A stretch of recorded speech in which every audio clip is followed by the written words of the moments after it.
Hello, everyone, and welcome to Somebody's Heroes. We are off to a hell of a start tonight.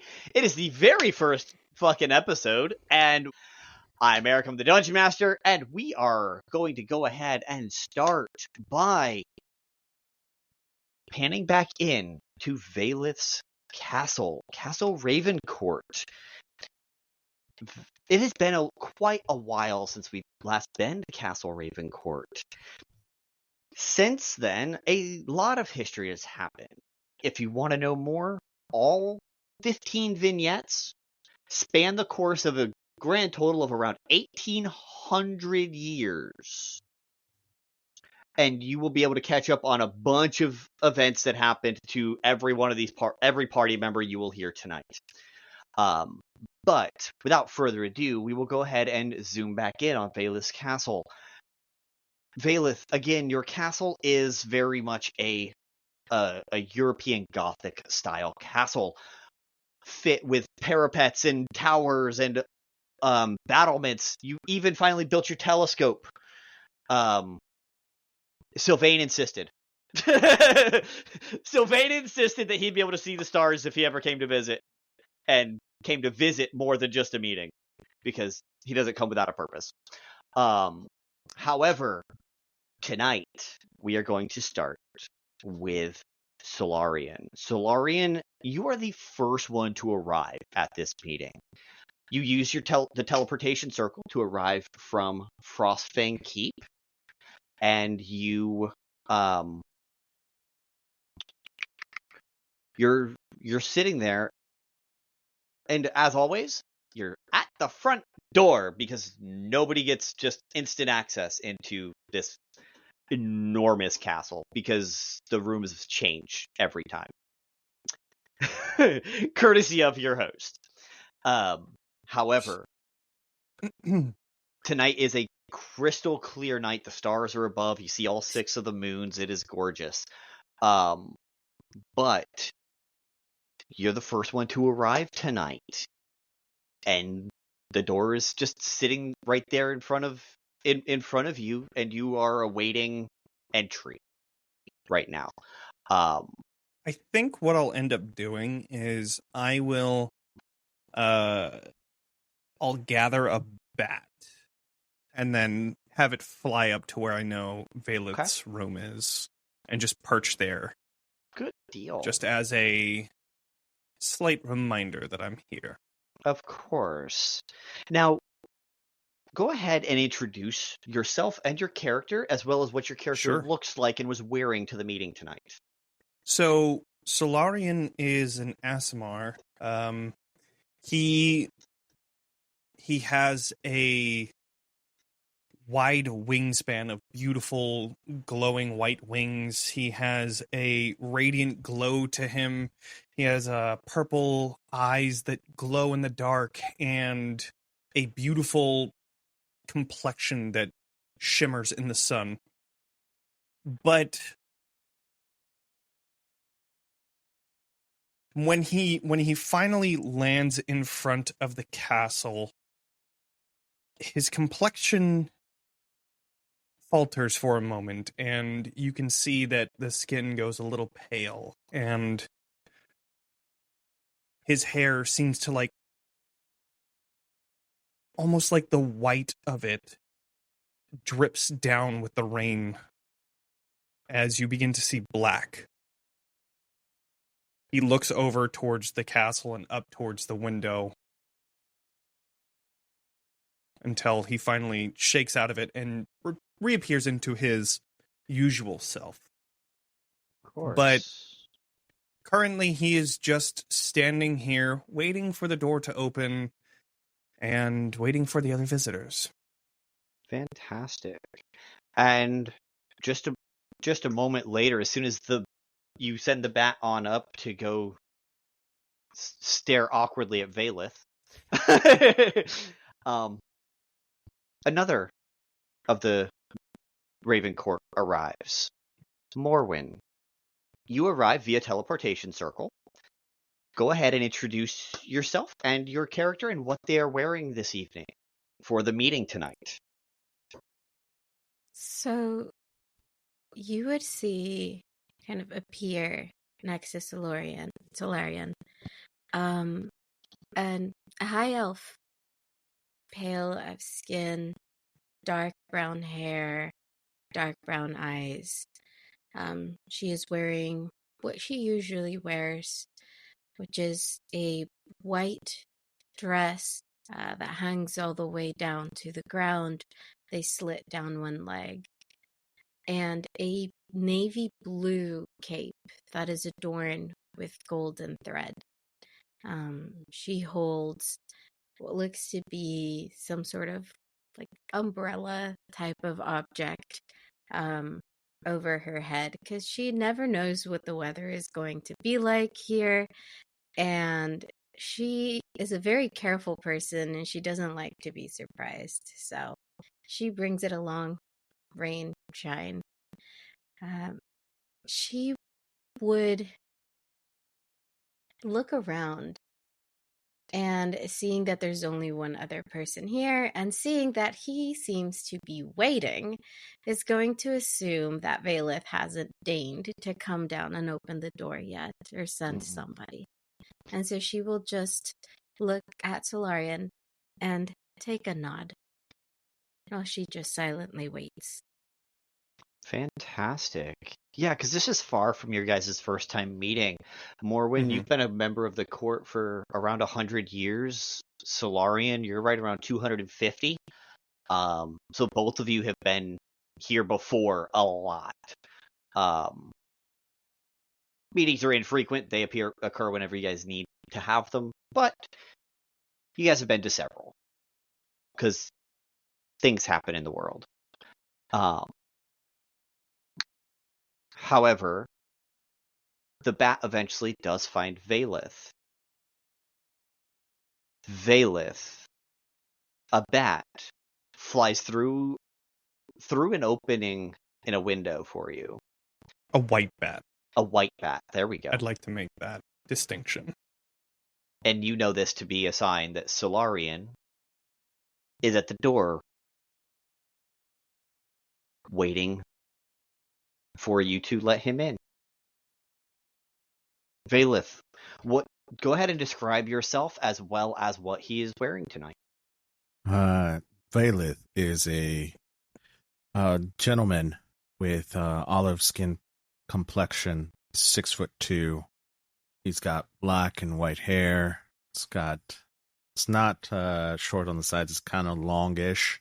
Very much 1800s type of hair, very long, lustrous.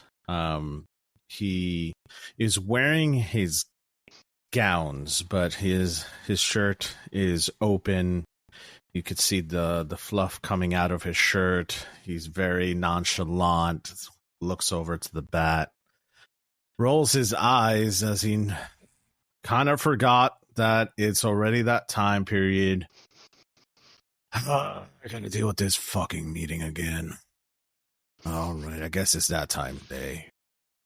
And he'll call for his servant.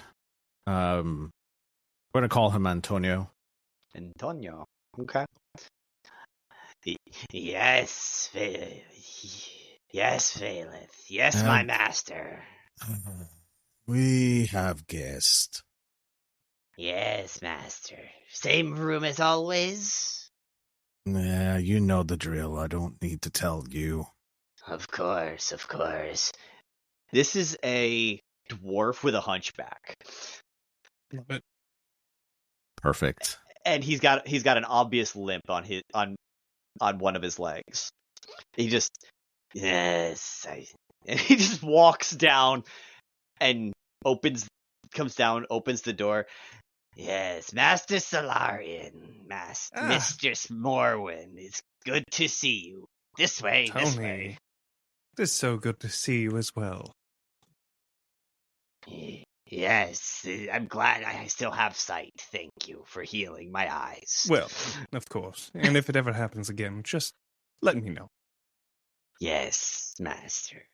He's gonna wipe off all of the water that he can off of his giant plate armor that he always wears, and gonna enter into the castle. Actually, first, he's going to look to Morwen and be like, please, after you.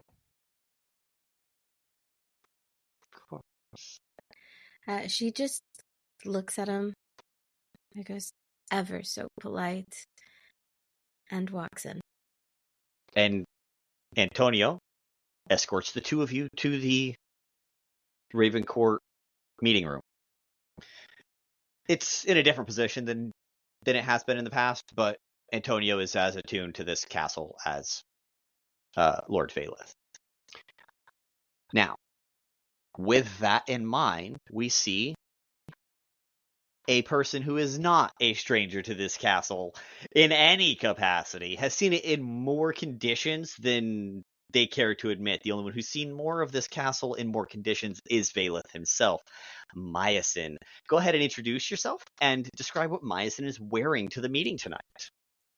So, Miasyn will arrive on this grand wintry elk that matches her own appearance as a winter Eladrin. She is blue-skinned with a pattern of icicles across her face, especially around her eyes, like this gentle, frosted, but very natural appearance. She wears warm, functional, beautiful robes of deep blue, a bit deeper than she normally wears for this specific meeting today, and it has some nice fur and soft elements to it with some dark gray scrolling elements about it. She has a necklace that is also a deep reflective blue, and her hair is white and braided around her. She looks quite similar to exactly how she did the first time the audience would have met her. Okay. Not a lot changes with Miasyn after 1,500 years. At least not in outward appearance. Correct. And the door's open because Antonio left it open knowing that there were 3 more that needed to arrive. And I will dismount my elk, place a hand on its nose, and close my eyes, bow into his, and dismiss him into a wintry wind until I should call on him again. It's a clear sky, but it is raining. However, as soon as you do that, the rain turns to snow. I smile at that. And it starts to snow, and it snowed so heavily at first that there's now a light dusting outside. And it's going to continue doing that rain-snow mixture as a battle of personality between Vaelith and Miasyn. However, are you going to go ahead and head to where you know the castle has this meeting room waiting? Yes, I will go to our meeting space. Fantastic. After you do that, the teleportation circle revs up, whirs in a bright light, and Link appears. Link, go ahead and describe yourself, and just like everybody else, what are you wearing this evening? Standing at medium height, you'll see a figure with a red hood over it. It has a black cloak over a blue shirt and brown pants. It's very nice looking boots. He'll pull the cloak back, feel the rain, and just look up, or not the rain, but the snow, and be like, "Huh, Miasyn got here first." Put it back on, and then look around to see if there's anything else, and then proceed to slowly walk on in, because I'm still unfamiliar with this place, and it's snowing, and I don't like I don't like having snow to be on me. When you walk in, roll a perception check. I want to see if you can still catch Morwen or Solarian as they're about to make a turn that you might not be able to see them anymore. Did you get there in time to follow Antonio? I got a 14. 14. You see Miasyn walking ever so slowly. like she owns the place, because she almost does. But she's Or not as if Vaelith. she had sensed your own arrival and held back to help guide you as well. I'm just gonna slowly start walking over there, very kind of being quiet as I approach, and knowing that there's probably a lot of beautiful, rare, antique pottery, statues, stuff that is very hard to find. I'm just gonna walk by one and just. Then you'll hear a loud crash as something falls to the ground. Not even acknowledging it.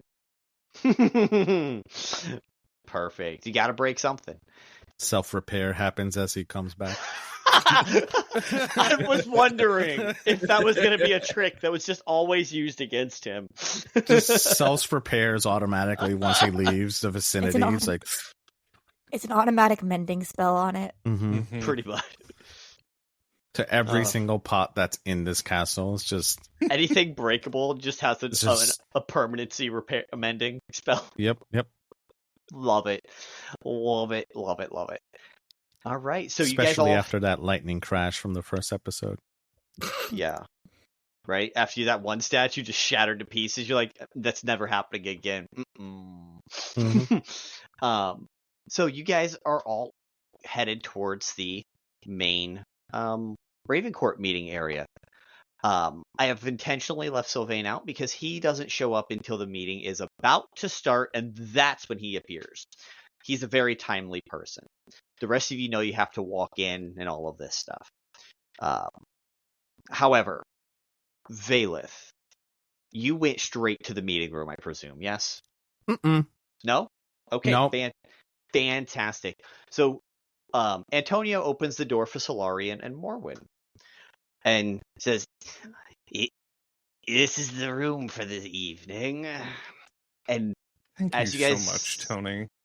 As you guys enter, you see a large room with huge 3-story tall vaulted ceilings, bookcase wrap around, except there is a 30 by 30 balcony that you can stand out to have private conversations if necessary. And there is a large door to get out there. And in the middle is a very long, elegant table.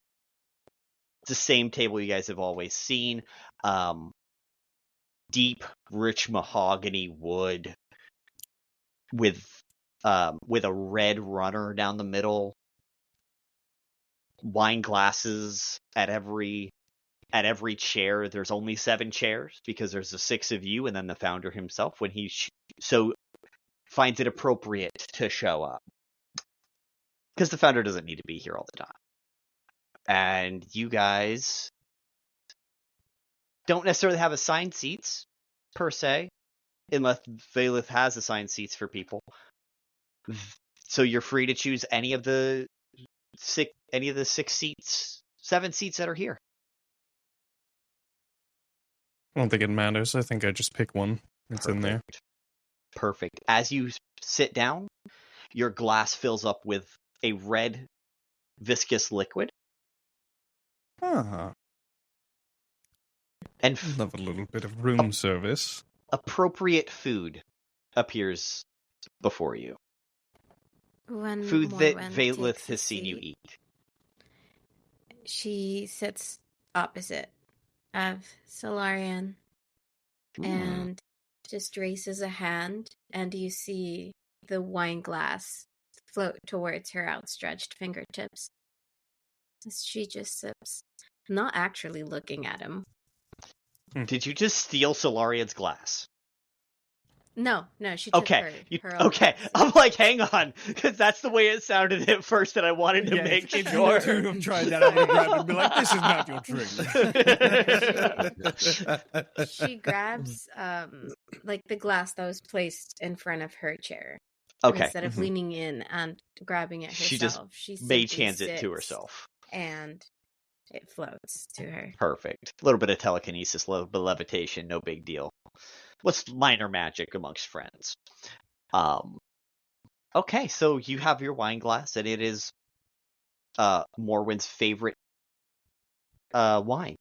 And in front of you, you have food appropriate to you that Vaelith has heard you ask for before during your first meeting.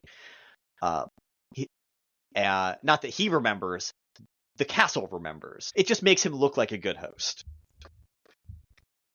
And you two have taken your seats, and Miasyn and Link. You guys follow in, and you just see Antonio walking away. Master Link, Mistress Miasyn. Tone, what's up, man? Not much. How are you? I'm not up. I'm down.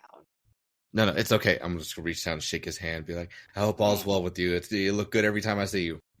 I'm still alive. Let's keep it that way. 150 years, I shouldn't be, but... I appreciate the honesty. Let's keep that going for another however long I decide to stay here. Yes, may the gods smite me tomorrow. And he goes walking away. That can be arranged. Tony, that can be arranged.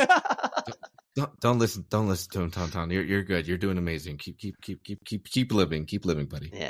Yes. I will live until Lord Vaelith no longer requires my services.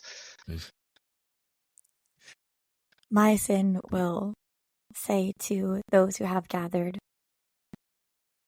"Thank you all for being here. It is appreciated, and it is a joy to see you." Oh, I thought it got a little colder in here. Miasyn, it is good to see you. You look well. Thank you. It is fun to have another from the frozen north here. How are things at Frostfang Keep? Going swimmingly. Perhaps more to get into once we are gathered as a group, then. Yes, there's a few things that I want to talk about. I understand, as do we all. Do know, though, Solarian, that we are both members of the Ravencourt, and I hold you as an equal. And if things should trouble you in the frozen north, outside of our Ravencourt duties, I hold my duties to our lands, and I will help you. Thank you. I appreciate it. And the same goes for you as well. If there was anything you would need, maybe someone that needs a good smiting, let me know. I shall. Morwen, I am very excited to hear about all the things you have discovered and explored since we last met. Your inventions are always so thrilling. That she was purposefully not looking at you guys, attempting not to get dragged into the conversation. She's looking out at where the balcony is with her wine, but at being called by her name, she'll turn and she'll give Guardian Miasyn a slow nod as a hello. I am glad to see that you are well. Thank you, and you. During this whole Miasyn communication, what is Link doing? Because Link is up to no good somewhere, I'm sure. Look, I've been here a little bit. I'm just going to go ahead and take a seat somewhere, kick my feet up onto the table, and begin eating. I'm going to take a sniff in the air just to kind of like pick up on what everybody's drinking or what's in everybody's cup right now. Go ahead and roll perception check for me. That's 27. Then you definitely know that there is a hint of blood in the air. As well as other fine wines from Artemir, as well as a frosty brew that just formed in Miasyn's cup as she sits down at the table. While you guys are having your conversation, whenever it decides to die down, you're just going to hear me like chomping at food. So I'm just like, Miasyn would take that opportunity to say, "Is this something that is familiar to you or new to you, Link?" What's that? The food you are enjoying. Well, To be quite fair, the food in your world is all new to me, so I'm going to try everything that I can get my hands on. So, I'm just enjoying what's presented today. What a fabulous way to go about it. I do enjoy hearing your takes on all of the new things you are encountering, and I do hope to hear more about what may not be so new to you and what has been your experience thus far. Wipe his mouth off real quick and be like, I have to say, out of all the places I've been to, this world, best cuisine so far. Link, this is your first Ravencourt meeting, is it not? I've been here a little bit. A little bit. He's been to one. Yes. And late at that. Right. Define late. You were at the other one. Well, late is you're relative. not early, you're late. At this, as they're discussing earlies and lates and all of that, two individuals enter almost simultaneously from two different directions. It is the last two members.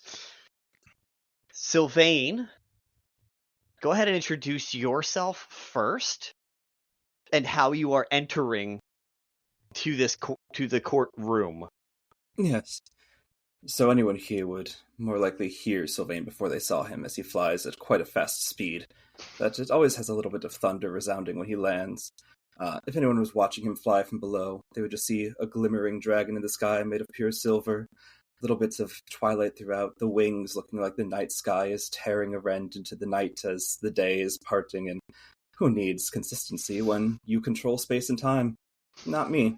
But flying to that balcony, knowing first where it is and second how to read these people in case Vaelith is trying to change it again to cause whatever disruption feels necessary, landing on that balcony and immediately changing back into his more human form that he's taken currently. This one, Sylvain, has been on the court for a couple years now. They're a sandy-looking human with sandy skin, but they have draconic tiefling horns of silver and purple that ombre fade up. They wear a white robe dress that's very in the kind of the Demon's Tail. It's quite humid and hot down there. We don't wear a lot of layers and clothing. On the left shoulder is a dragon tattoo, as well as several scales the same color as his form, making up all over his body. He doesn't need a lot of armor like a lot of these people. He has it naturally. But I think Sylvain's most striking feature is that his left arm appears to be entirely missing from the elbow below, and instead is made up of void and space and time that as he moves, you can see the constellations and stars themselves moving, as though it's a map of the world around them that he never stops having access to. So it's just a black ichor arm full of stars and twilight. And arriving, we'll go, I imagine you're all here precisely on time. Link, you're not late. You can't be late if you're here before me. And we'll walk to his chair and sit down. See? As great as always to see you, Sylvain. A pleasure, Solarian. Hope things are well. Yes. And of course, your cup and plate do the same as everyone else's. Your favorite beverage and your favorite food of choice. And Vaelith entered at the same time as you. Yes. At this point, you would actually see a full shot of what Vaelith actually looks like. From his head, you see the nice wavy hair that I described before, black and silver. But as he walks in, you'll see veins kind of popping out of his skin, both on the top and bottom parts of his eyes. If you look at his eye, it looks almost black, but in the right light, you can see that it's actually red. So he has red eyes as he's walking in, shirt undone. He's got slacks and shoes, and he's very nonchalant about it. And looks at Sylvain. I see you're on time as always, good sir. Thank you. I'm glad someone respects it. I believe these meetings have a start and end time, and the fact that you all choose to get here early is your own prerogative. Yes, and he looks around the table and looks like if you were to look at Vaelith and he's looking down the table, you'll see that he doesn't acknowledge Solarian where he's sitting and he just passes him. And like Miasyn, again. Good evening, Miasyn. And Morwen, it's a pleasure to see you, as always. All right, let's get this shinged on the road, because I don't want to do this as much as you guys want to do. And he'll just plop on his chair, like sideways, his legs kicked up on the arm.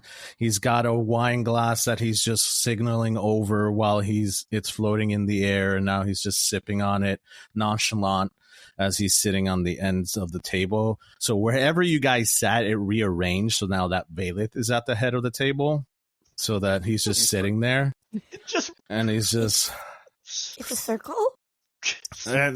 It's now a rectangle. It's a layer action. Miasyn Turn will any stand... table into a rectangle where Vaelith is sitting at the end. So he just sits there. And it's not that he's the head of the table. He just wants to sit at the edge so that no one's around him. That's all it is. And then he just sits there, sipping on his wine. Miasyn would move her chair to be in the middle of the table. Not at an end, in the middle.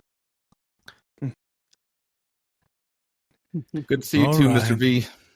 Yeah, well, stop breaking my shit, Link. Stop having shit to break and I will. No, that's not how that works. 4 minutes into the meeting, we're already off schedule. So, in respect to Sylvain's time, and everyone else's, but you all understand, I have a few issues that I wanted to address. Things that I've been seeing happening in the Ancient Grove that I wanted to bring forth to the Ravencourt. See if I could maybe gather allies or ideas on what to do.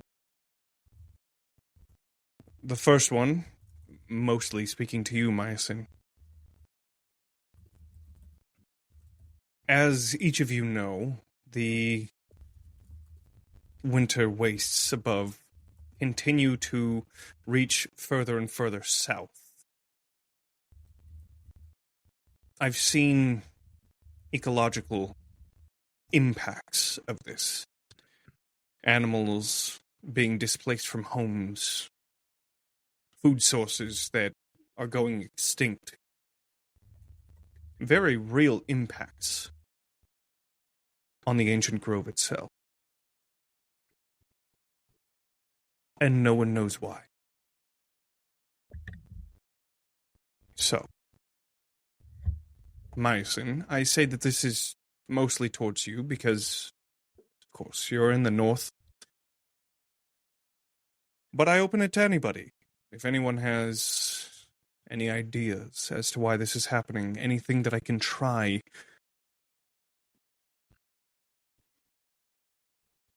I will respond first, as yes, I do claim guardianship over the frozen north.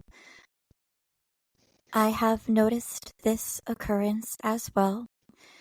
I believe that I may be able to call upon some archdruids, especially those who have taken a love of the ancient grove, to look into this more with us. I think that... Yes. I've tried reaching out to some of the... Go ahead. The winters will do as they will, but perhaps we can come to a point of understanding with its force. I'm just afraid. Miasyn, her voice catches slightly out of that.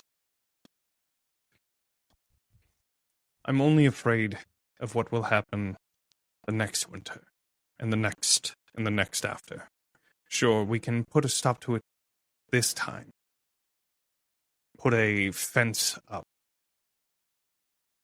But next year that fence is most likely going to break, and what if it does? What do we do then? I want to find the source of the problem. Perhaps not a stop, but a understanding, coexistence land changes very much over the years, and if there is a better way for winter to coexist with the lands it is coming into. But it seems like a parasite. I understand that we need to adapt and change to the weather, but this seems extreme. This doesn't follow the natural weather patterns that we've seen for so long. That is my only concern. Now, if I may, I do think Solarian is looking at this in a very productive way. First, we would have to make sure that whatever is causing this is either natural or magical. Is it being caused by the earth itself changing merely its weather patterns? Or is someone doing it on purpose? From the nature side, all 6 moons are where they should be. I don't imagine it's any sort of lunar interference in your weather pattern. I do like Morwen's suggestion that perhaps finding the source and the reason first, and then judging whether it needs to be changed or not from there. Let's make sure we have all of the information before we make a decision on how to act. How are I your would people? be- Ooh, sorry. Go ahead. I was merely going to suggest that I could send somebody to verify if it is magical in nature. That at least should get you started. I believe be most that's appreciated. combined with the archdruids who might be able to help us to look into if it is natural. If you need any further druid assistance, please don't be afraid to reach out. We do have our own down in the Badlands as well, so more than happy to see if they would be able to lend any sort of support. The Badlands, I haven't traveled there too much. Do you have any experience with winter and snow, ice, cold temperatures? No. I mean, if it gets to that point, from what I've seen, people kind of freak out a little bit, but that's from what records have shown, that only happened maybe once every 100 years. So I think we're coming up on it probably within the next 20-ish years. But as it stands right now, we're still good. Besides, not too long ago, we just had a PanFest, so it's still reasonably hot out down there. Those records might be important to look at. If there is any information that you could gather for that, I would be open to reading them. It is my finding as well, Link, that people do seem to be quite disrupted by change, especially the shorter amount of time that they tend to live for. And it is a valid thing to be concerned about and empathetic of, as most in this world will only be here for that short time. But the perspective that change does occur over the centuries. Well, we have Your some people. actionable steps. Absolutely. Your people, how are they coping with all of this? Well, as I said, animals are being displaced from their homes, and people cannot always survive in those freezing conditions. So Let us work with the people then, as well, while we take our time finding out the why and the how and deciding what to do next. There are many people of the frozen north who have lived in such conditions for quite a while that can assist those new to the conditions of living through it. And in the meantime, while they're freezing, you're welcome to borrow our heat rock. It's mined all the time. You can build homes from it and keep them warm long enough, I imagine. Sounds wonderful. And Thank you. We will provide food source if necessary. Our food is not nutritious. We'll provide rock. There are ways of living off of the frozen land. Our frozen north people have done it for quite some time. I think the combination of providing food, providing warmth, and teaching ways of working with the landscape brought a very good start.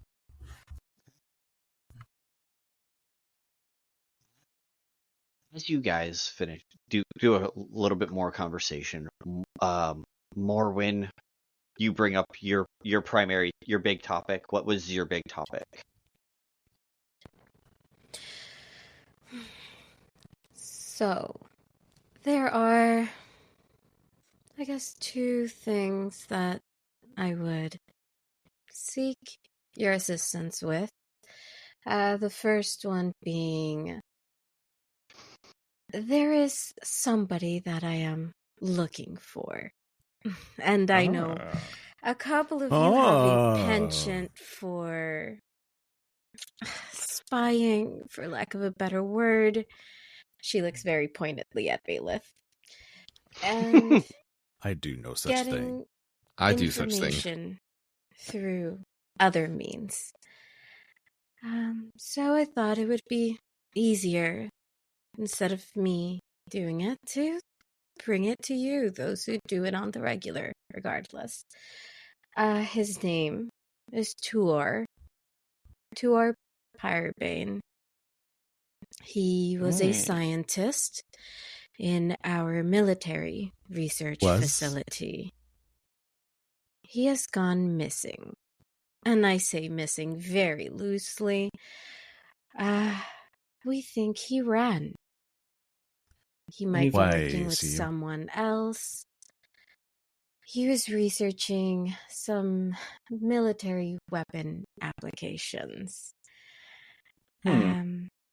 And I honestly think that somebody either bought him out or is blackmailing him, whatever it is. This honestly does not matter why he left. I just need him found. I know that he is not dead, at least not yet, and his lab was wiped clean of his research. How do you know that he's not dead? At that question, as Vaelith asks, how do you know he's not dead? A 7-foot-tall, cloaked figure emerges from the shadows and says, I know he's not dead because I have him in my employ. He is on Tauliva, working with Tautech. That's what I was going to see. Will this impact our trade agreement? All you have to do is ask. You do not simply take. We have spoken before about leading with lies and deception. It is not a good way to get people on your side. He came to me for fear of what Ardamir would do with it.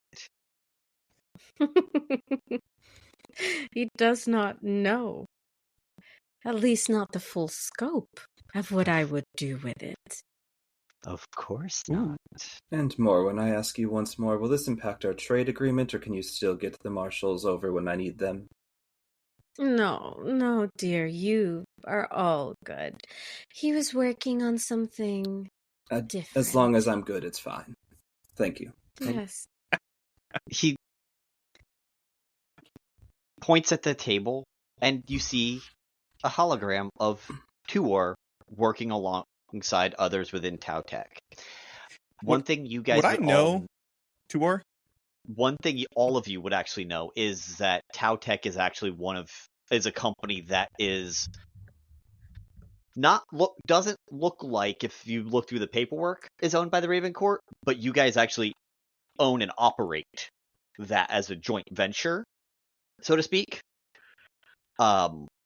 You guys choose one person every so often to take care of the official duties of like CEO and stuff like that, but it doesn't have to be a member of the court to do so.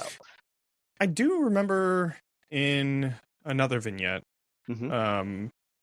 there was a close connection that I had with Tautek. Mm-hmm. So I would imagine, unless somebody else feels like there is a deeper connection, Solarian would be that person. Then Solarian is the current CEO and has been for at least 70 years. I thought that name sounded familiar. Yes, the founder brought him over. How long ago was that? Oh, just a good 50 years, not long at all. Hmm. I believe Gemini was still on the court. Morwen, and now you bring this to us 50 years later.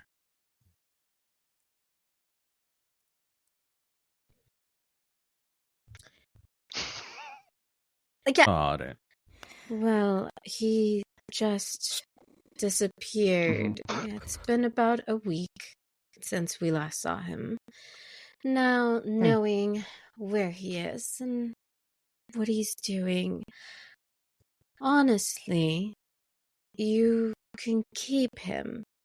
The only thing that I ask is, you understand that I do have to at least punish him for going Oh, of away. course. I will not. Had I known that he was doing Kill any him. of this, all you had to do was ask. I will Founder. not kill him, though. Yes. That's boring. Is there any reason why I shouldn't allow this person to return back to Morwen for, what do you think, a week, a month of... A week will do just week. fine. Do you think a week would be okay for Tor to be brought back to Morwen? Of course. As you're well Okay. aware, he just reached a new achievement, and therefore he's in a research phase. Well, why don't we just give him to you for, we'll say, a month? That will really show him not to betray the people that give him food. No.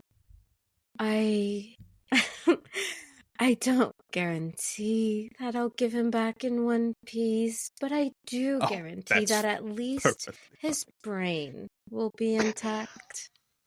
You'll be able to keep using him afterwards. Morwen, you have such That a is drive. acceptable. like it. That is acceptable. During this Now, with conversation, that- while Yes. Solarian and Morwen are blaming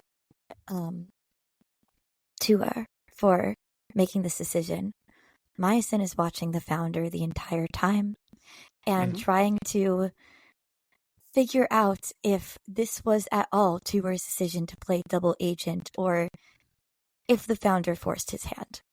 You could roll an insight check. Do it. I know it's against the founder, but I would like to. No, you go for it. Can I There's also only do the a real 7 of quick you. divine sense, by the way? Get a Sure.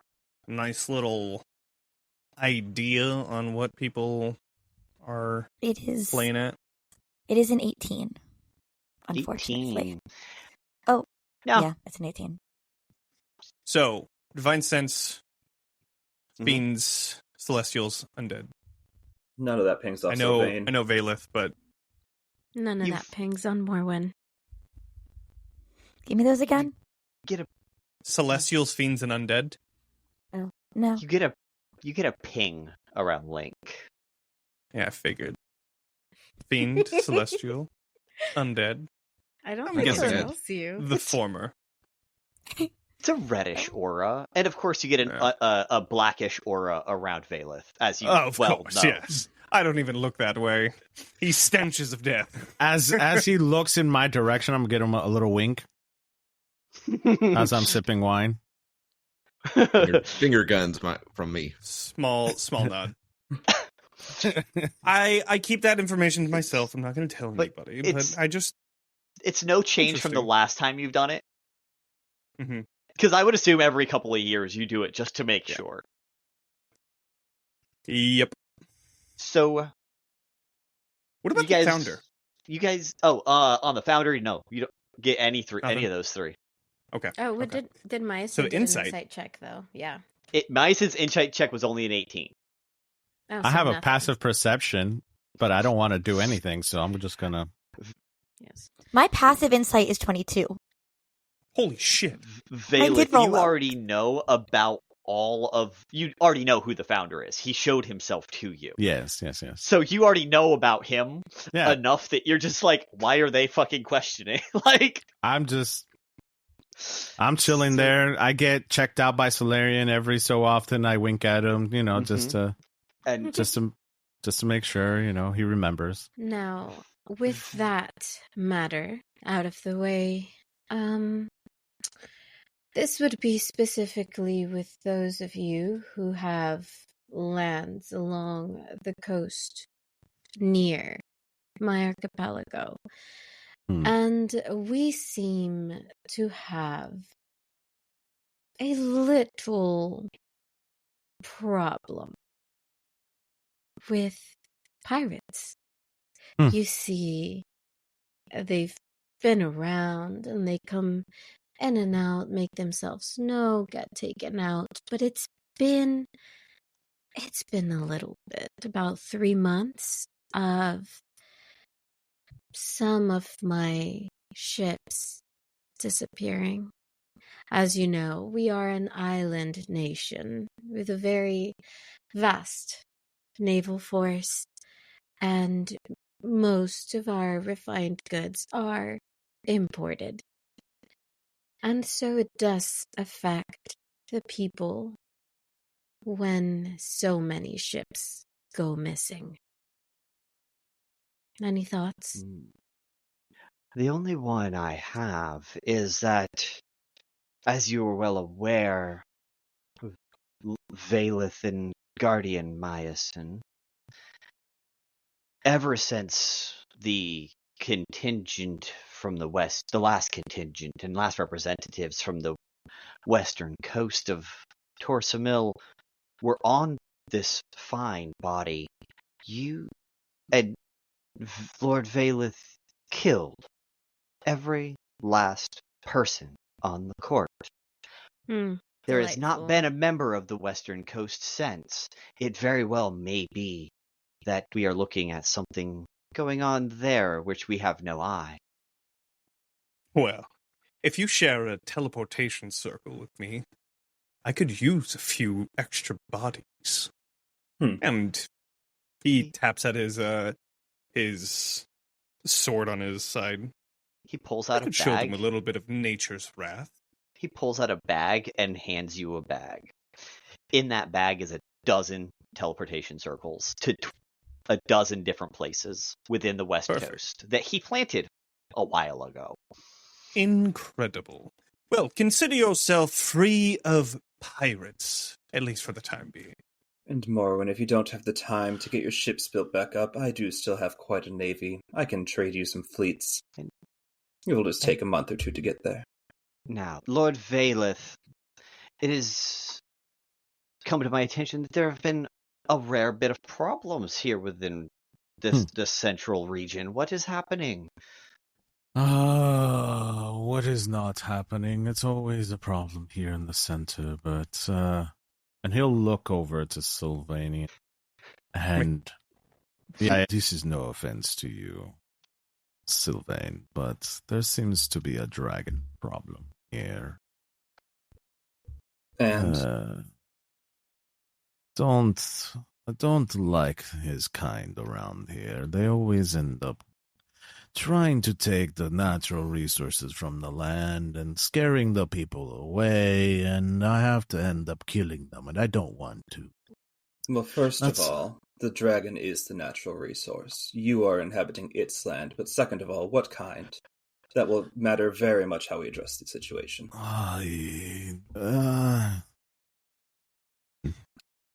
That should be It'd be a blue dragon. Oh, always so full of themselves, thinking that because they can burrow underground, they have any semblance of culture. They're not hard to get rid of. If you have anything to repel lightning, it should be done in a matter of moments. If you have anything to drive straight through their scales, they're not that hard to pierce. They think they are, but they're idiots. Why do you think it's always raining here? I'm not stupid. Then why There's is it lightning solved? all I assume Yes. the lightning was your calling. The lightning is here in my location, not the rest of the region, smartass. And We need to take care of the region. That is what we need to do. So my people can stop running away. that's simple enough. Teach them to stop running. But in the meantime, we do have Dragon Knights. The Dragoons can get there rather quickly, but they are currently off fighting a war. So until that gets eased up, I can't provide the aid. If anyone else wants to take a hand at dragon hunting, be my guest. Well, you all know that I swing hard. Hmm. Wouldn't be the first one that I've killed. Yes. I don't But I'd want have a to do feeling it. that you wouldn't want me on the job. Anyways, is there anyone else who would like to provide aid?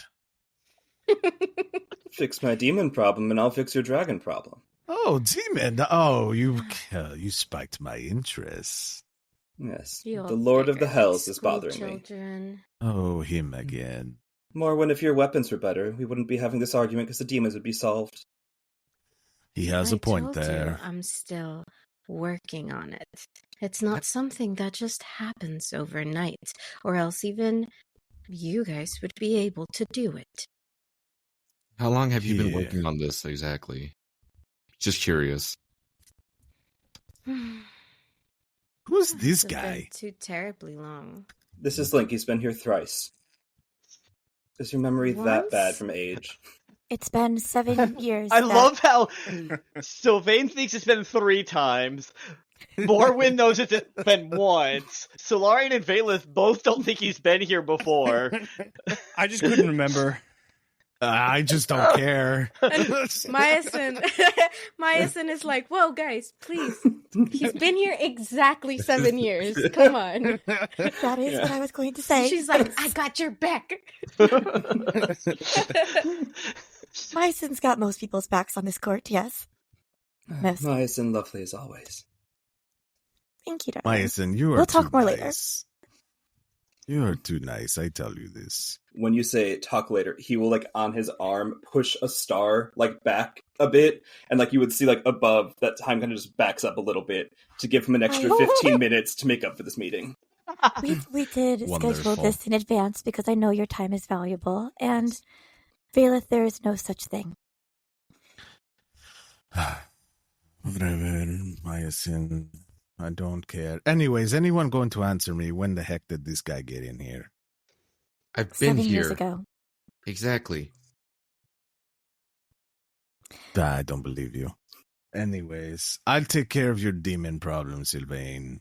Solarian, if you want, take care of the dragon. I know you would like to swing your sword, even though it's not long enough, but it's fine.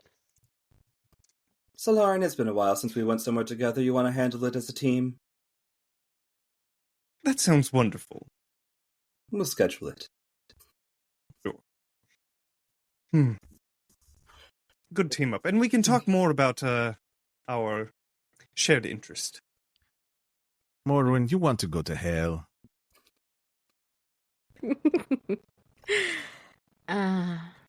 Actually, yes, I would love to. Great. Get your shit together. Let's go. This meeting is boring. Okay, so Vaelith just gets up and leaves the meeting? No, I'm not leaving. Okay, I'm not leaving. I'm You are like, free to leave. I personally do not need you for the rest of this meeting. Oh, If I you'd will like to kick go, you you may guys go. out. I will kick you out of my house. It's not so like we don't have 5 other castles we can meet in. Exactly. I imagine you all have castles, correct? That's a resounding Doesn't no. hurt my feelings. An entire Right. mountain, but, you know. Now, Castle smashed. who has not presented? Well, you see, we've gone over several of your regions. One of the two that I have, as you guys are well aware, is the ravine, far to the south in Lyria. And he pulls up on the table in front of you. You see a 3D hologram of the entire continent, and he zooms in on Lyria, and you guys see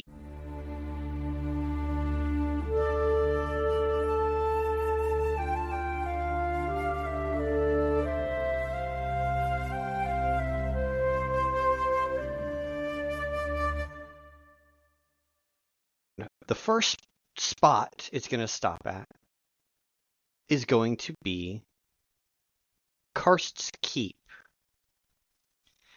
Outside of the keep, there is a large 20-foot karst. Behind it, there and built kind of into the far part of the side, is a keep that has seen better days, for lack of a better term. But before we get started, let's go ahead and introduce who all is playing at Karst's Keep and in other parts of Lyria that we will get to later. Hi, friends. I am Jojo.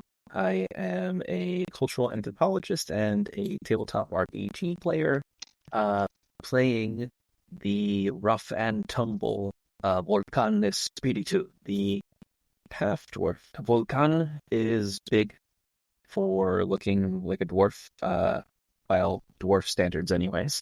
He's 5'5", 5'6", and has kind of like almond-colored toned skin, eyes that look like amber. You'll notice he has a shaved, stubbled head, and a cauliflower deformation in his right ear, from blood trauma, perhaps. He stands with like a leather jerkin, sleeveless leather jerkin, that is double-breasted, buttoned down the front, with a pair of trousers that are kind of fastened by like a sash, that is reminiscent of like a fighter's belt or like a utility belt, just with not so much pouches or anything on it, but a belt almost ceremoniously a little. They have squat, rounded features, rounded shoulders, a kind of hooked downward nose, and you do see that they have scars, like scratches across their arms or face. Their arms up to about a couple inches below the elbow are bandaged.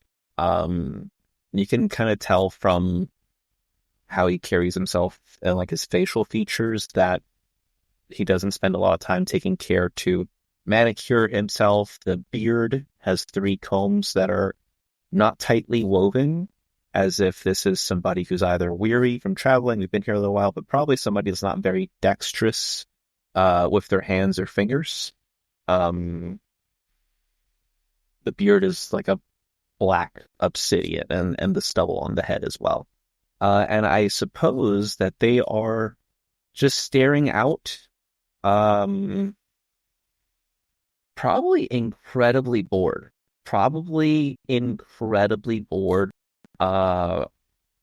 Wishing that they could crack their knuckles or to like relieve pressure in their hands, and finding themselves unable to do so. Without a physical outlet. There's nothing to do here but to sit and watch. And this is perhaps difficult for this person. Okay. As you're standing there watching, what you're looking over top of is a dig site. So it's a layered dig site, with various people. There's about a team of 20, but the chief archaeologist is down in the middle actually examining an artifact that they've recently found. Colleen, go ahead and describe your character for us. Describe Telissa. Telissa is a small-sized,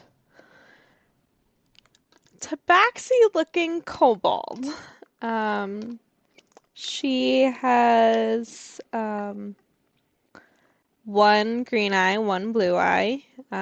When you first look at her, you would think that she's tabaxi, but then when you look at her a lot more closely, you see some scales and patches of fur, just kind of like her body didn't quite pick out whether it was completely kobold or completely tabaxi. She does tend to keep her face covered just because the reaction she gets makes everyone uncomfortable. But she's working right now, so she's not keeping herself covered. You know, she's surrounded by people that see her on a day-to-day basis, so they're not completely abhorred by her appearance. She's working the dig. She's been brought up in an archaeological site since she was a little baby, since she was hatched. So that's where she's most comfortable, and she's really curious and wants to figure out the background, the history, the ins and outs, the why. So she's just very concentrated on her work. And out here in Cursed Keep, there is a lot of unexplained history. Yep. So you know that several hundred years ago, before the foundation of the Kingdom of Lyria, this down here was all giant land. But now the giants are gone, leaving only their Goliath remnants anywhere nearby, and they've all devolved into tribal-like structures that run throughout the entire ravine. And some of them have settled into civilization, but a lot of them stick to their own in the various tribes. But you're looking at this artifact, and it's not what you were looking for. You were looking for bones or remnants or something to explain why they are gone. Right. But this isn't what you're looking for. This was like a piece of a jar. It wasn't. It was easily identifiable by you. You've seen dozens of jars, dozens of artifacts like this, and you just kind of toss it off into the pile. As your mineralogist, Sophia, runs up to you. Telissa!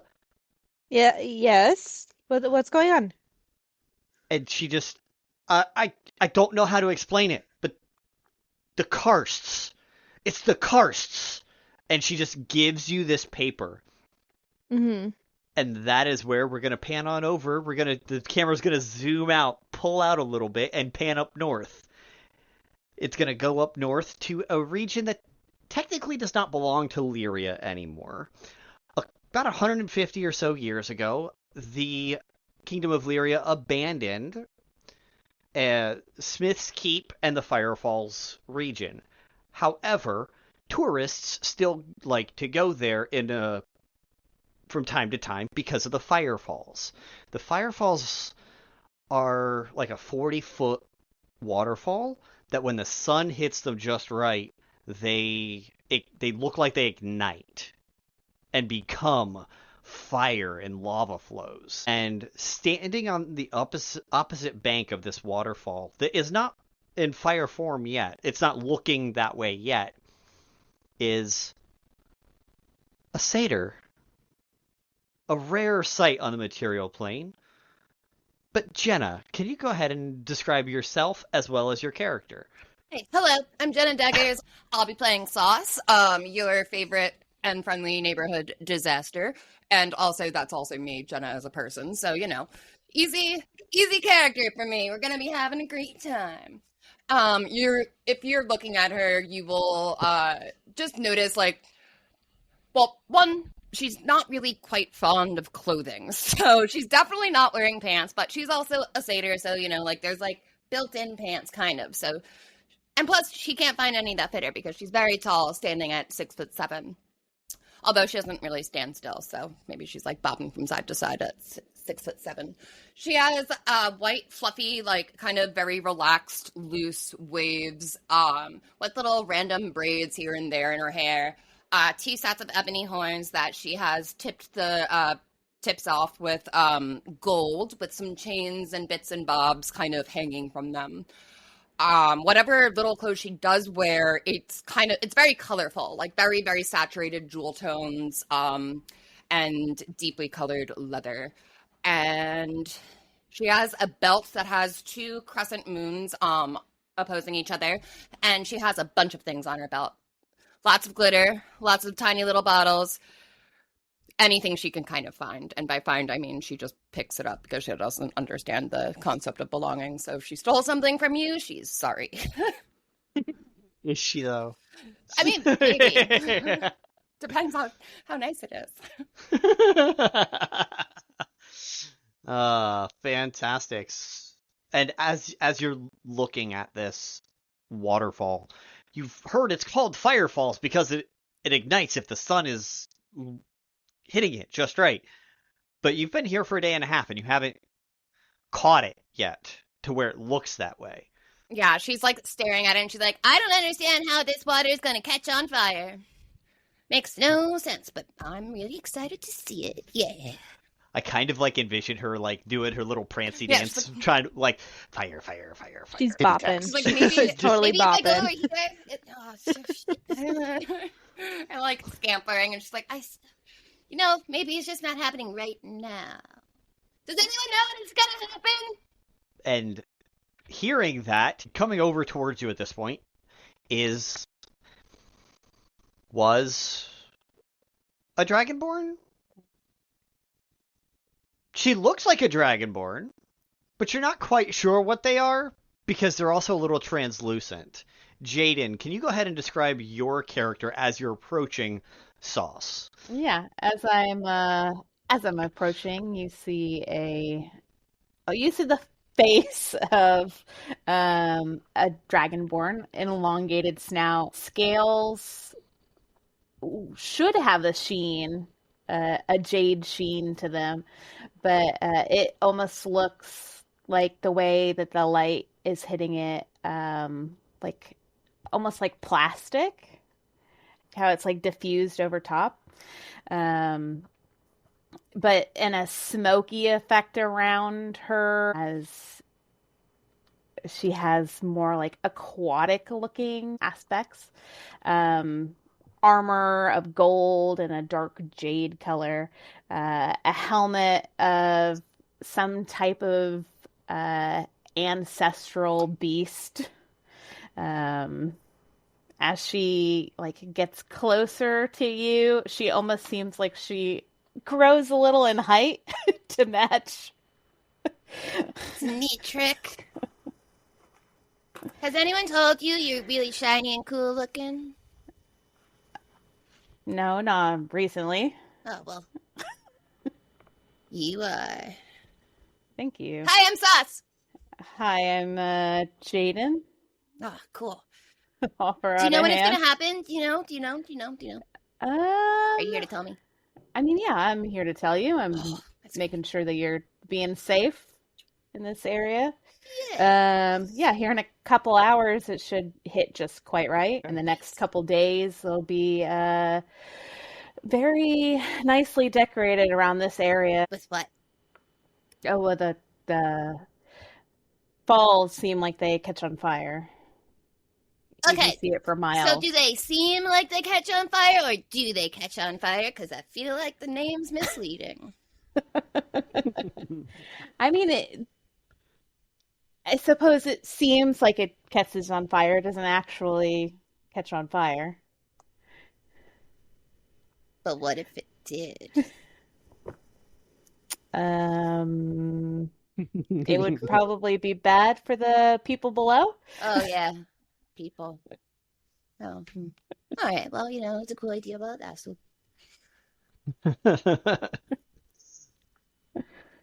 Okay.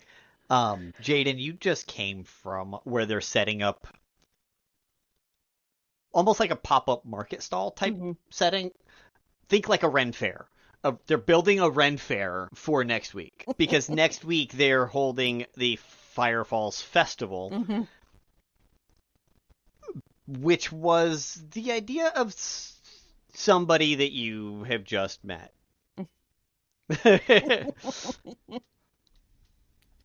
Yeah, I mean,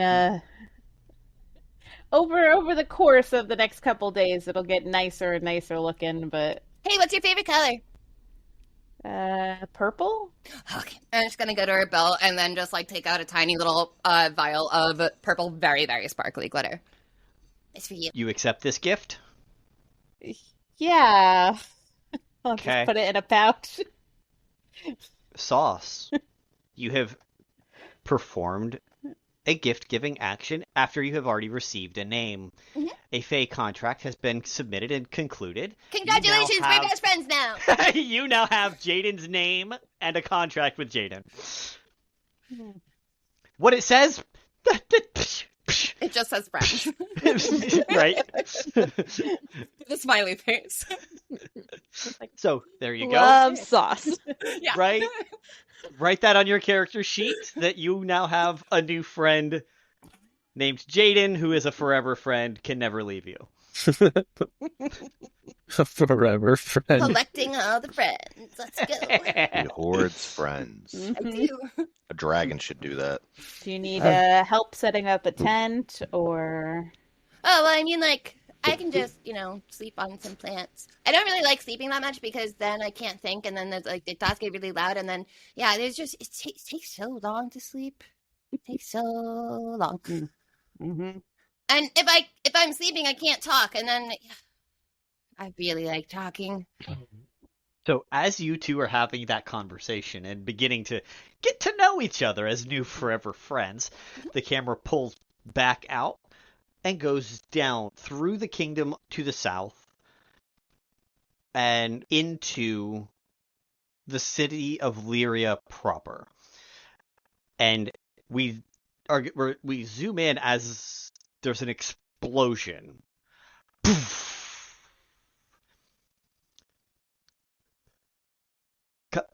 Conrad, go ahead and introduce yourself as you explain how Conrad's reacting to this explosion that was not supposed to explode. Did he do the explosion? Oops. The percent of failure was like 10%. It was acceptable. But Conrad did Yes. do it, correct? Okay. Yes. So I'm Sprinkle.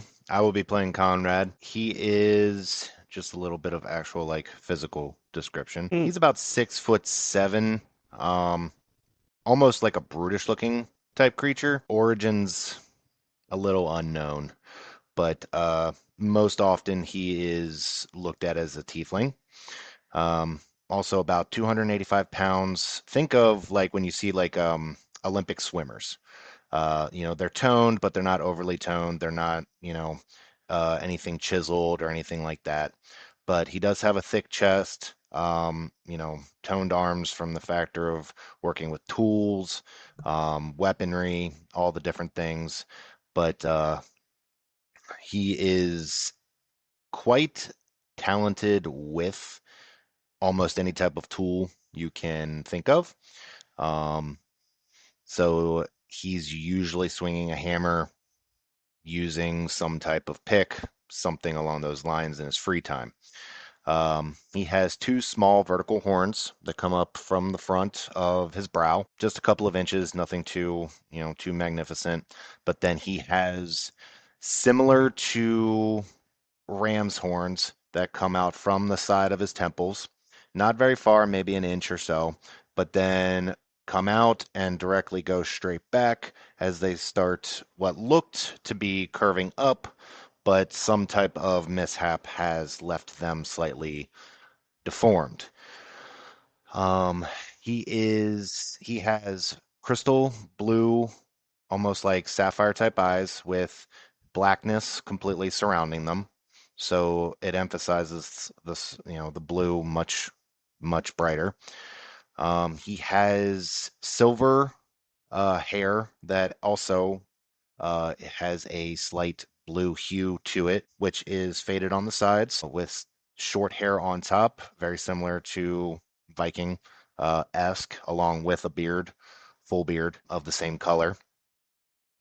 His skin is a dark velvety red with mixed in with a little bit of like some deep violet colors to give him just like a little bit of an off color. Looks So fuchsia. even Fuchsia almost. ish. Probably if you're gonna go with like the closest actual named one. But yeah, this covers his entire body from top of his head to the thick of his tail.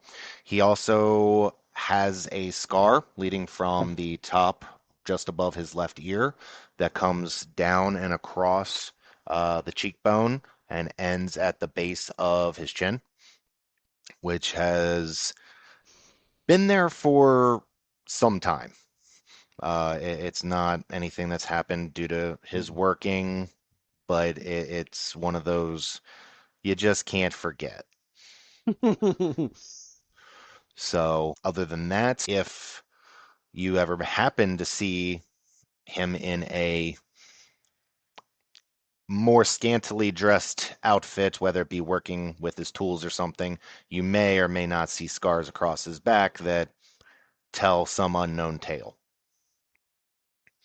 Fantastic. So how does he react as this explosion that the odds were very, very slim should not have happened? He'll sit there and slam both of his hands down on the desk and just in pure frustration be like, "Damn it! Why does it not ever work?" Because he's significantly smaller than you and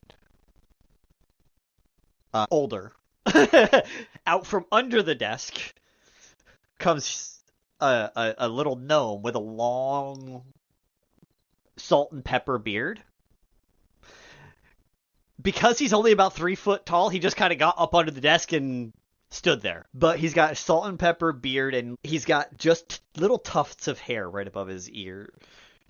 It used to connect. It used to be a full head of hair. Not anymore. And you can tell he's aged because his skin reflects it. He's got sags where sags should be and all that fun stuff. But he grabs a set of half-moon spectacles off the desk right next to where one of your fists. Thankfully, you didn't break it. I said, did you put it in the correct spot? Just as you described is where I put it. Damn it! We're gonna have to think about this and try again. Fuck! Lyria needs this machine! So are we going back to the drawing board or not? Yes. Come. And he walks over and he takes this very small crystal out of a pouch and puts it in on a table and taps it twice in an illusory, basically a hologram whiteboard appears a la Iron Man, and he starts to draw. He pulls up the file and pulls up the schematics, and you guys go back at it again. Now we're going to jump back to the dig site, Telissa. Sophia is showing you what looks like a petrified piece of skin tissue. Skin tissue does not become a fossil. That doesn't happen. Yep. Roll an Arcana check for me. Okay. See if you can put 2 and 2 together as Sophia's just sitting there like, what the? How? That doesn't happen. That doesn't science. Well, Telissa's still going to be perplexed by it because she rolled a 5. Yeah, no, you have no idea. Well, that's how the first roll of the game's gonna go. That's the obsidian dice, so we're gonna have to not. Those are in dice jail now. One roll and they're already fucking in jail. Love it. Yeah, yeah. Okay, so yeah, no, you have no idea because science doesn't do it. Magic, nothing you can think of would do it. Yeah, and there's no way that in normal conditions human tissue becomes petrified. So I'm just gonna be like, this what does it mean? I don't understand this. This can't happen. It's just impossible. Like, what? Now, Vulcan, you're not anywhere near a spot that you can overhear this. However, another one of the bodyguards for the site comes up and he goes ahead and says to you, it's a very large orcish fella. I've got your spot. You're good to go. And he takes your spot. Oh, He's about 6.5 foot tall, big, couple of scars on his biceps, but he's got a great axe on his back. He can handle himself. okay. Am I like on shift, like hourly? Yeah, you were just on shift. It's now his turn. It was Okay. a set of, call it 4-hour watch or whatever. Okay. Well, I say, enjoy the whole lot of nothing around here, and I'll kind of give him a little fist bump. Little. Me too. And Yeah, I go upwards. Poof. he comes down. Go upwards and enjoy the whole lot of nothing. And I guess I will look for the nearest large boulder, and I'm gonna go take a leak. I'm gonna go piss. Okay. The nearest one is if you go. There's actually a bath, you guys brought porta potties for privacy. Down next to Telissa's tent. Oh, okay. Next to the work tent. I won't be rude, but yeah, I'll go into a porta potty, I suppose. I mean, I would have, but had I not seen the porta potty, Yeah. I have to think about. There's a pause. You know? don't want to pee on the artifacts. Come on. That's why we have porta potties. I might. they're I more like mean- wooden. And I'll get into the lavatory, and do I? Do your business. Yeah, is there like what's the conditions of the lavatory? It was built a couple of days ago for this purpose, and that Okay. is all. Okay, Like, all right. It is here. It'll be moved as soon as this hole is full. All right. Well, I will. While I take a few minutes in the Roll- bathroom. Roll a perception check to see if you overhear what Okay. is happening in Telissa's tent. I have a little itty Fucking awesome. bitty copper mug. For a little tavern copper mug. But I'm gonna put my little dice in here. I have mini dice, and I'm gonna put it in here. And this is how this.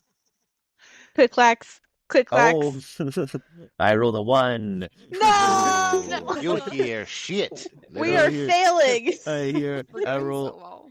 We know how the dig site's going, guys. I roll a 1. But I think that's relevant because Vulcan has these horribly bandaged hands. They're kind of wrapped all over. And he does struggle with dexterity on using his fingers. And I think he unfortunately probably pisses on the bandages. Like, he probably has a hard time just trying to get his hands together, and just like, God damn it. Just hits it is not going well in the lavatory. It's a fight in and of itself. And now he's like the Jesus. sash. It's easier to tie the sash than to button pants. Like his hands are real fucked up. So he'll kind of exhale and like pad his forehead like from sweat with like a little rag and retie his sash and then step outside. Okay. Did you take off the pissy bandages? Oh, I have to change them. I have to change my bandages. Yes. So He's now got to go. now I I have to ask do this that. question. yeah, As I a have man. yeah. Well, I have to change my pissy blood bandages now. Yeah, this sucks. Because you don't have the spell prestidigitation, so No. you can't just. There's nothing. No, I'm just a guy trying to live. Okay, I don't have Just a any little guy. I'm just a guy. Okay, Mhm. on tough times. All right, I step outside from the piss box. Yeah, what we need to do is we need to get you a set of ever cleaning bandages down. Yeah, that would be ideal. I can make but that. Someone I'll- stat that shit. I'll find a place, probably the next nearest place that I can pop a squat, sit down, and change my bandages on my Cool. hands. And the next nearest spot is in Telissa's, right outside of Telissa's work tent, where you can easily hear what they're going Cool. on with. Works for me. So Sophia goes over, she grabs the texts and says, "Wait, the giants only disappeared 1,000 years ago. They shouldn't even be petrified." What are you saying? What? I'm not Fu- understanding what connection. Fossils don't happen in 1,000 years. Yes. So how do we have fossilized skin that's clearly giant because it's 3 times the normal size of a skin tissue? Wait a minute. Does this mean that the karsts are giant and the giants are karsts? Let's both roll insights. What the fuck, man? What'd you And roll? she fucked it up. What'd you roll? A 3! Woo! Let's go. Add your bonus. Doesn't matter. Insight might. uses what? Wisdom. That's only a +2. That's a whole 5. Okay. Okay. Hey, a 5 is better than her nat 1. Yep. Yep. We're still fucking this up, but I'm. Man. She's like, Sauce, Jaden, no, we're gonna have that to can't save be. this. That's not science. Like, she goes back to science and says, that's not how science is. Vulcan, roll an Arcana check. Or Sure an insight will. check of your own. Okay. Please save this. Oh my god. You said insight? Insight or Arcana. Okay. I got Insight's probably better than Arcana. I got a for you. +1 on insight. Let's do this. Jesus. That's I'm- such a oh, satisfying I'm- clicky clack. It is pretty good. This is my Yukimoto. I only have stats to health and punching. Everything else, I'm just D20. That's it. That's it. But I did roll an 18 + 1 for 19. What she says makes sense. You've met a Goliath, and Goliaths are about 8 foot tall. Uh-huh. So giants being twice the size tracks. Yeah, I mean, And you're here to just what you've overheard in the past. Giants lived in the area. Giants are 16 feet or taller, even. Some get up to almost 30 feet tall. These karsts stand roughly 20 feet tall. I kind of chuckle. I kind of chuckle that the smarty pants don't know. I kind of chuckle that the smarty pants people don't know. And I will have at this point finished changing my bandages, and I will just kind of tap like on the Some support kind of yeah. beams or poles, and I'll say apologies, I couldn't help it over here. I don't think the problem needs overthinking. there could be just some descendants around from the area. People change slightly with the times, you know. And I think at that you would kind of probably note that this guy's features aren't entirely dwarvish. And then he'll just kind of, apologies, I was just changing my bandages and couldn't help it over here. No. That's very, very helpful. Are you originally from this area? Or is your family from this area? Like, can you point me in the right direction? No, sadly, I'm from Pyrus, but some folks think there's a connection between, giant kin and children of the stone, like dwarves. So, kind of cousins, I guess you could say. But I think if you're trying to, find remnants of people, I would start with a little bit of canvassing the area. There's nothing quite like carousing with the locals. You'd be surprised what you could find out in the living tongue as opposed to the dirt. Yeah, I'm just not that much of a people person. I like artifacts and dig and Sophia. Well, I might have to send you out on this one, or maybe. What was your name, sir? Oh, I'm Vulcan. Vulcan Espiritu. I'm just helping with security. Your insight has been very, very helpful, and I'm not great with people. I think that maybe you could help me with this task, so I could better understand what's going on here. You seem to have pretty good insight so far. Well, you honor me. I'm not quite as learned as yourself, but I do have a little bit of street smarts, and I think even the most bookish types can do with a little bit of street learning. And so if it's carousing that you'd like, I'm happy to take you out after shift, and we can perhaps loosen up. Sophia is going to roll an insight check on that. Meanwhile, Vulcan, you roll a persuasion. Telissa, roll an insight against Vulcan's persuasion. Okay. Do it. Oh, Sophia knows what the hell's going on, but she's got her back turned, looking at history books and digging dirt.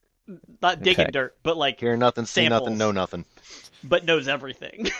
She got her nat 20 on that roll. I rolled an 8. I rolled a 6. Yes. But did you add your modifiers? Insight uses wisdom, which is a +2. So it'd be an 8. Okay. Yeah. You beat it. He's asking you out. Yeah. What's the problem? After shift. Sophia, neither of you really notice. Sophia's just over there working at a table, chuckling to herself, like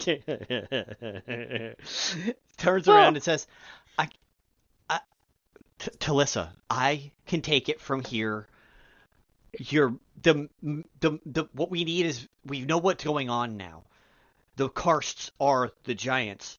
I'm going to go to multiple karsts, or at least this karst is a giant.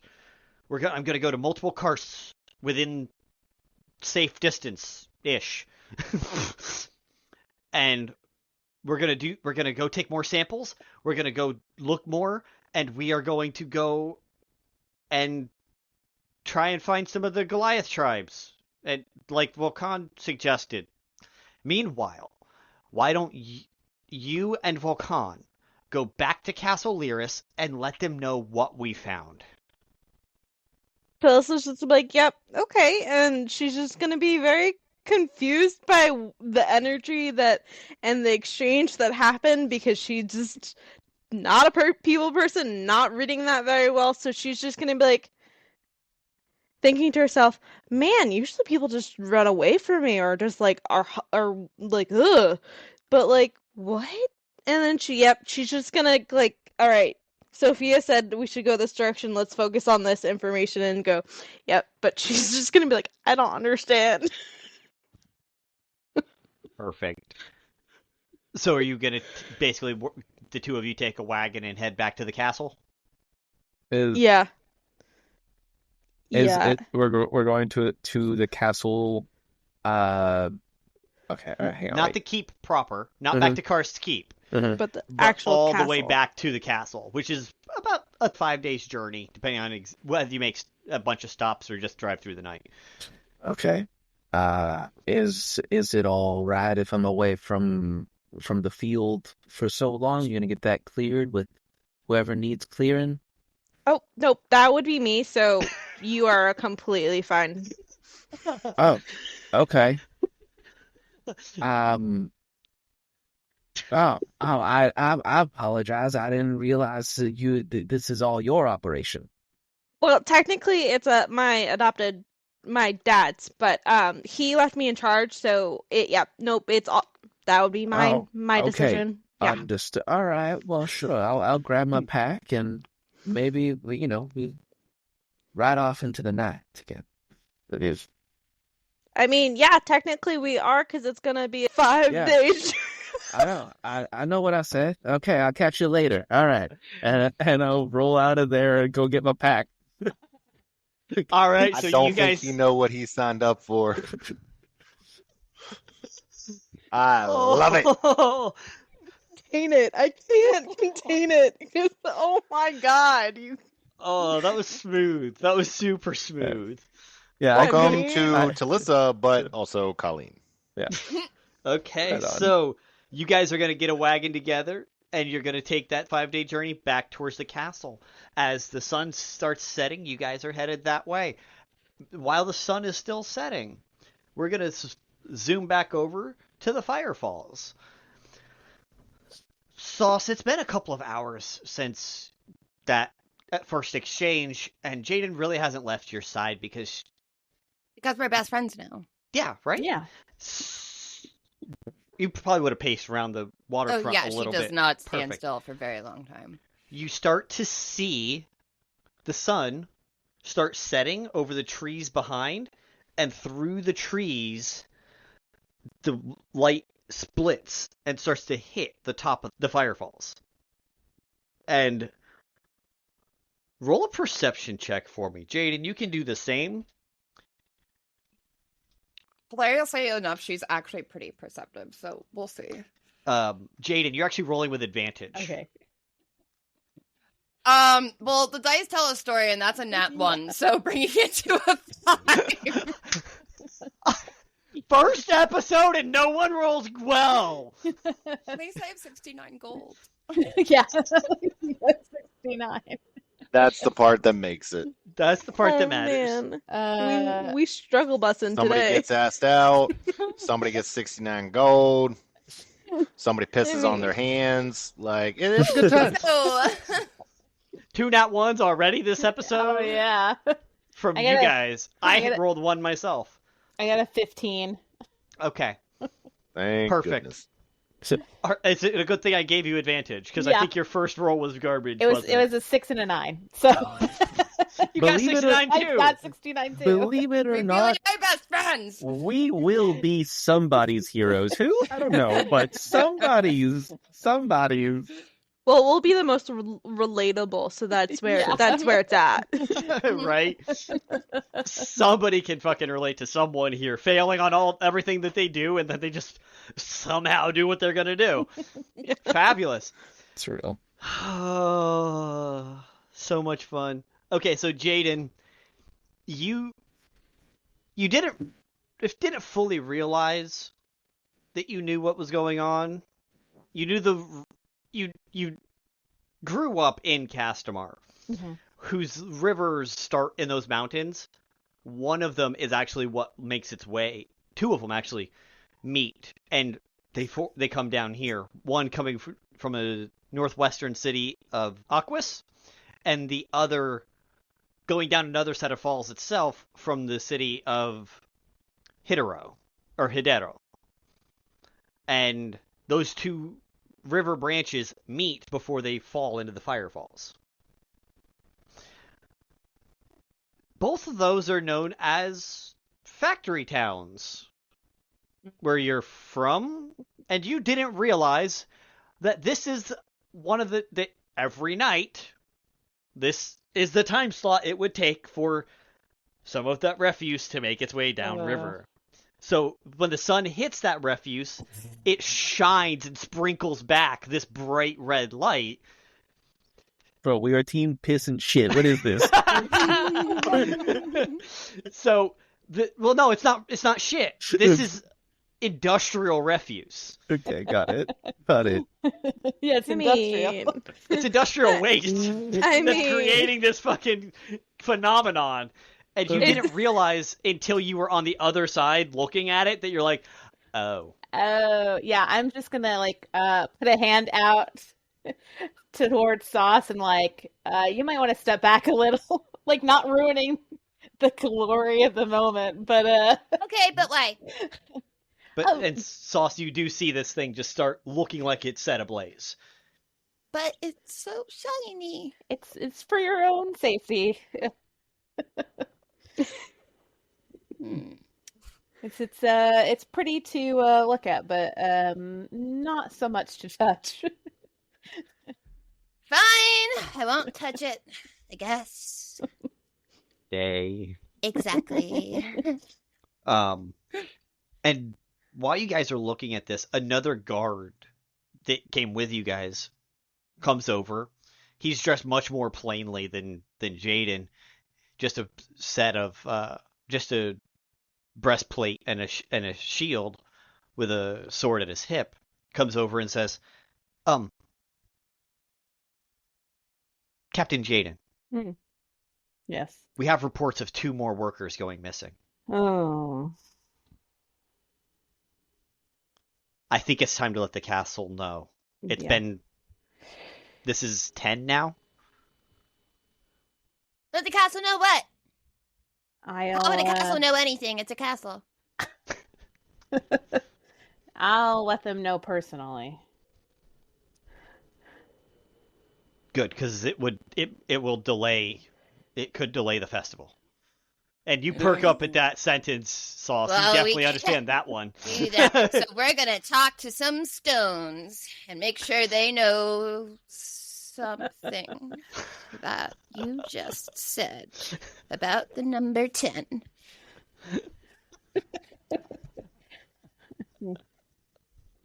Oh shit, dude! Oh shit, dude! Her +0 to intelligence is showing. See, I would have thought a neg-1. I mean, if you would like to lodge a complaint, you're more than welcome to tag along with me. Yeah, let's do it. But I can't touch the shiny, so there's really nothing else. And I have to make sure that the party happens. So we're gonna talk to some rocks. I'll ready the horses. Do they have to know something too? Only if you wish. Okay. So he Gotcha. He gets 2 horses ready for you, saddlebags and everything to take you the trip. Stopping once in Newbridge and once in another town. Right, I think it's Blue Falls is what it's called. How does a satyr ride a horse? That's for Sauce to figure out. Side saddle? This should be fun. Would Sauce ride a horse without asking? Probably not. She's like, I have 2 perfectly good hooves of my own. I guess 4 is more than 2.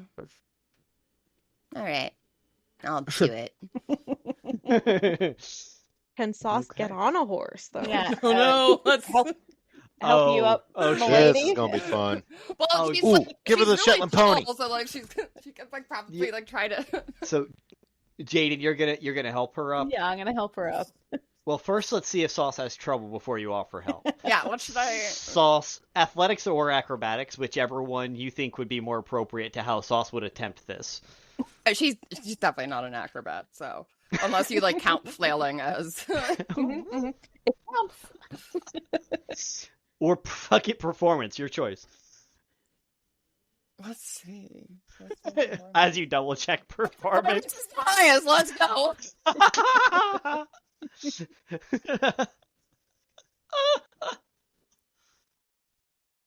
Okay, that's a 17.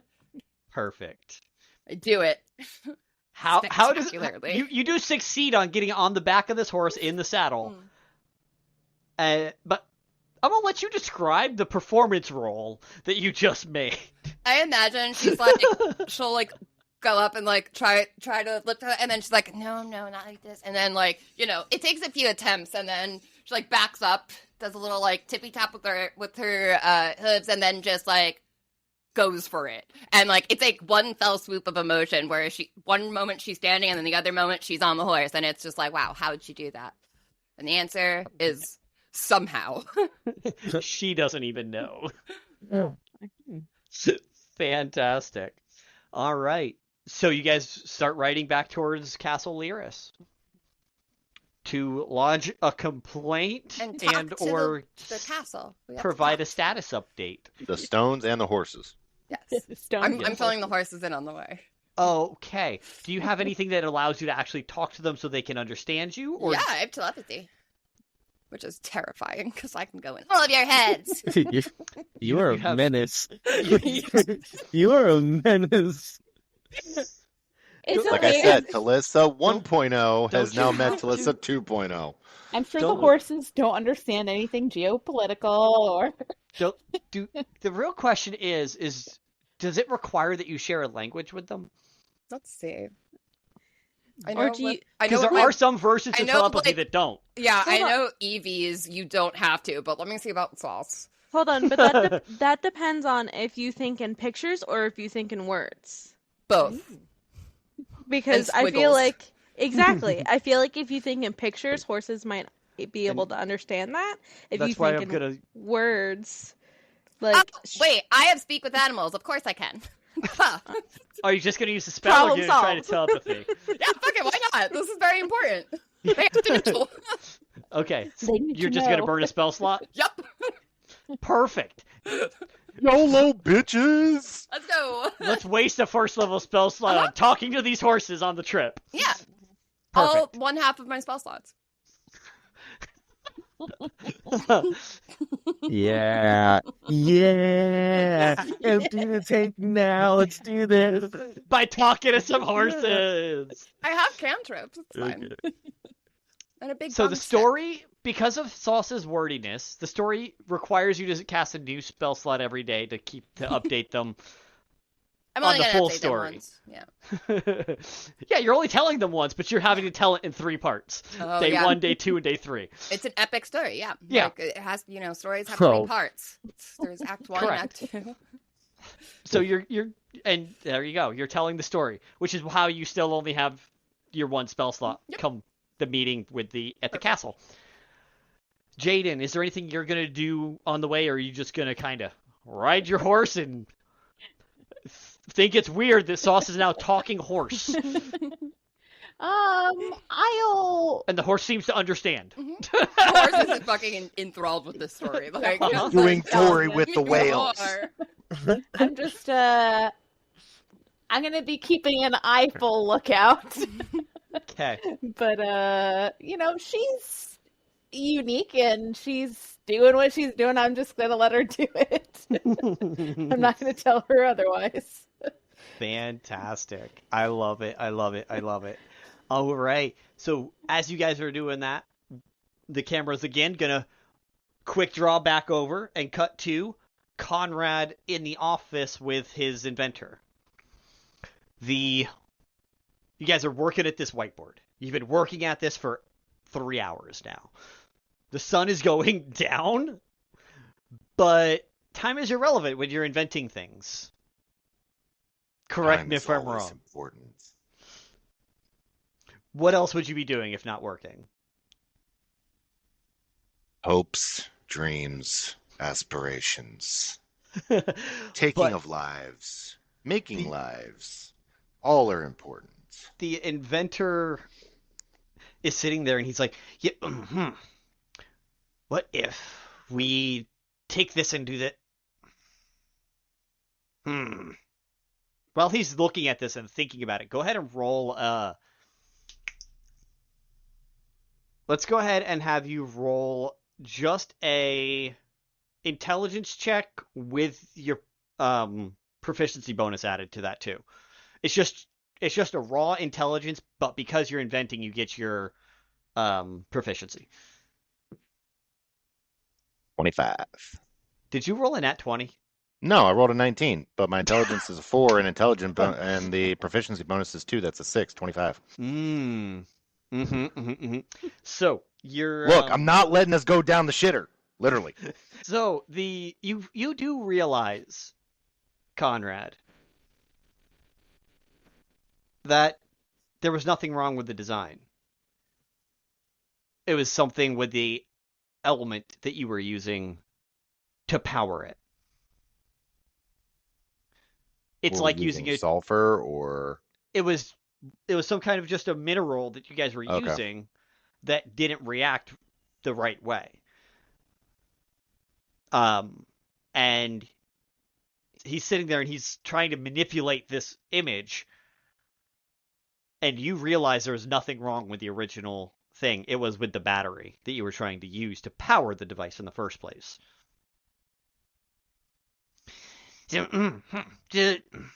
What if we did this and put this here and connected this to the thing? And Conrad's going to lean down and grab both hands.